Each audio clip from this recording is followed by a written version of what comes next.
So good morning, everybody. We'll just get right into this. It's really nice to be here and glad you are joining us today. So, as physicist Niels Bohr once said, it's really hard to make predictions, especially about the future. Just a few decades ago, experts told us that we would run out of oil and natural gas in just a few more years. But now, thanks to 4D seismic, deep water drilling, and hydraulic fracturing technologies, we have at least a century worth of these vital energy and natural resources and raw materials. And indeed, fossil fuels still provide 80% of all the energy that powers our economy and civilization. And meanwhile, of course, other experts are still telling us that wind, solar, and biofuel are ideal replacements for fossil fuels and perfect solutions to climate change problems, which they typically exaggerate or fabricate to drive political agendas. So let me state the obvious. We need to base our energy and other public policy decisions on honest, accurate, complete assessments of the costs, practicalities, environmental impacts, and human health effects of renewable energy, just as we do already for fossil fuels. And I'm going to present some of these details today. In the process, I'm going to use the word sustainable as a shortcut for asking whether supposed renewable energy alternatives to fossil fuels truly are science-based, environment-friendly, and economically and ecologically sustainable. For example, mandated U.S. ethanol quotas eat up about 40% of this nation's corn grown on cropland the size of Iowa, 36 million acres, to replace 10% of America's gasoline. Corn ethanol also requires billions of gallons of water and vast quantities of pesticides, fertilizers, tractor fuel, and natural gas to produce energy that damages small engines and gets 1/3 fewer miles per gallon than gasoline. And by the way, of course, burning ethanol in vehicles emits dreaded carbon dioxide. And in fact, the entire process of growing and harvesting corn, turning it into ethanol, transporting it, and using it as fuel emits just as much plant fertilizing carbon dioxide as gasoline or diesel do. So I ask, what would it take to replace 100% of U.S. gasoline with ethanol? To replace the entire world's motor fuels? How much land, water, fertilizer, and energy would that require? And how is that in any way sustainable? Heavily subsidized solar panels on Nevada's Nellis Air Force Base generate a minuscule 15 megawatts of electricity, perhaps 30% of the year, from about 140 acres. Arizona's Palo Verde nuclear power plant generates 760 times more electricity from less land, about 95% of the year. Generating Palo Verde's output via Nellis technology would require land area the size of Washington, D.C., actually 10 times larger than Washington, D.C., and the solar panels would still provide electricity unpredictably, expensively, and sporadically, only 30% of the year, in the best solar locations, and probably closer to 15 or 20% in other locations. So now calculate the solar panels and acreage required to generate 3.5 billion megawatt hours of electricity that Americans consume nationwide in 2016. How is that sustainable? Mandated subsidized wind energy requires millions of acres for turbines and ultra-long transmission lines and billions of tons of concrete, steel, copper, rare earth metals, and other fiberglass and related materials. The turbine subsonic noise and light flicker create chronic health problems for susceptible people living near them. Turbines produce intermittent, unreliable electricity that costs more than coal or gas-fueled electricity, and like solar, must be backed up by fossil fuel generators that have to go very inefficiently from standby to full power multiple times a day every time the wind stops blowing. Modern coal and gas-fueled power plants use less than 300 acres to generate 600 megawatts, 95% of the time. Indiana's 600 megawatt Fowler Ridge wind farm requires 50,000 acres and generates electricity about 30% of the year. So now let's run those Fowler Ridge land use numbers for 3.5 billion megawatt hours of annual U.S. electricity. Can that be sustainable? So let's delve a little more deeply into wind energy. Let's say we're going to use wind power to replace today's 25 billion megawatt hours of total annual global electricity consumption. And that's for electricity only, not total worldwide fossil fuel energy consumption, such as coal for factories and fuel for vehicles. Let's also assume we're going to generate enough extra electricity every windy day to charge batteries to provide backup electrical power for just 7 straight windless days. Clearly, it's going to take a lot of wind turbines, especially as we go into the lower and lower quality wind locations, because there just aren't enough good locations, and many of the best ones will probably be litigated until hell freezes over. That means instead of generating full nameplate power 33% of the time, on average, they'll do so only around 16% of the year, if we're lucky. So how many turbines are we really talking about? Something on the order of 100 million wind turbines, each one 400 feet tall, capable of generating 1.8 megawatts at full capacity when the wind is blowing at the optimal speed.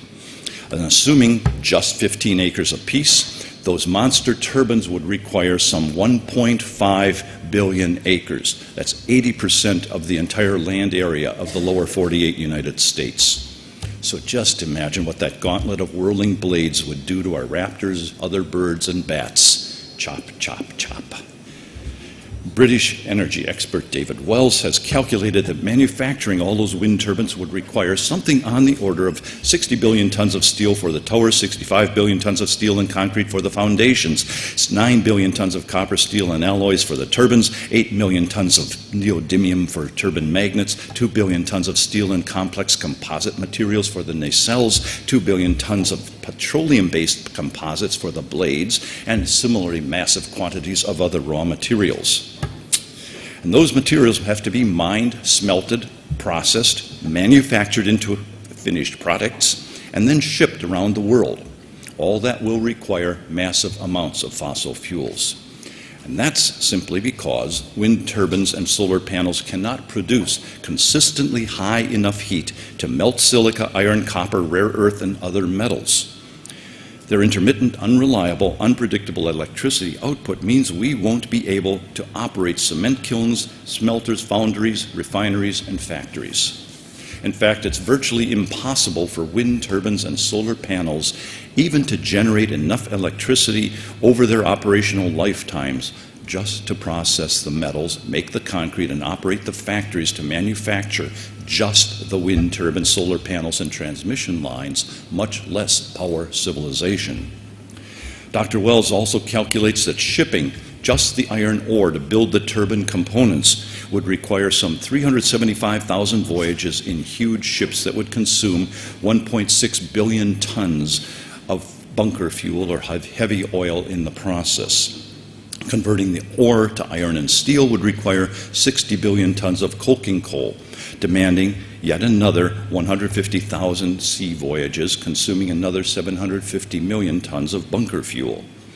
Keep in mind, too, that these numbers don't include the cement, steel, copper, and other materials for the ultra-long transmission lines that are required to carry electricity from windy locations to cities hundreds of miles away. They likewise don't include the raw materials for the massive battery arrays that we're going to use to store electricity for windless days to avoid having to use coal or gas-fired backup generators. So, precisely how many batteries would we need, you wonder? Well, to have sufficient storage just to replace today's global electricity consumption for a mere 7 windless days, you would need something on the order of 5 trillion 100 kilowatt-hour lithium-ion battery packs, the kind that Tesla uses in its latest electric cars. So now let's calculate the energy, raw materials, and mining that we'd need to manufacture those batteries. And FYI, putting those batteries together in one big cluster would cover a land area 1.5 times bigger than our lower 48 United States. And we'd have to replace the batteries every 8 years or so. So can someone here please explain to me how all of that is sustainable? And then, if impoverished and developing countries in Africa, Asia, and so on are going to have the same abundant electricity and living standards that we enjoy, you can at least double all those numbers. Going a step further, if we're going to replace all the internal combustion vehicles worldwide with electric vehicles and replace all the other global fossil fuel energy with wind power, you can probably quadruple those numbers. So just imagine 400 million bird and bat butchering wind turbines blanketing all of North America, all the way down through Central America, and 20 trillion batteries sprawling across another North America. These are ballpark estimates, but they underscore the total insanity of renewable energy utopia claims. And that brings me to one more equally important point. We don't allow much mining here in the United States anymore, nor in Canada or Europe. So most of the mining for rare earth lithium, cadmium, and other exotic materials required for wind turbine magnets, backup battery arrays, electric vehicle, laptop, and cell phone batteries, and other high-tech gadgetry is done by workers' children and families overseas in poor, underdeveloped countries that few people ever think about and probably couldn't even find on a map. And they're mining these materials under horrific, unsafe conditions, inhuman even, that few of us have seen and few can even imagine. Our technology slave laborers earn a few pennies or dollars per day while risking cave-ins and being exposed constantly to filthy, toxic, radioactive mud, dust, water, and air.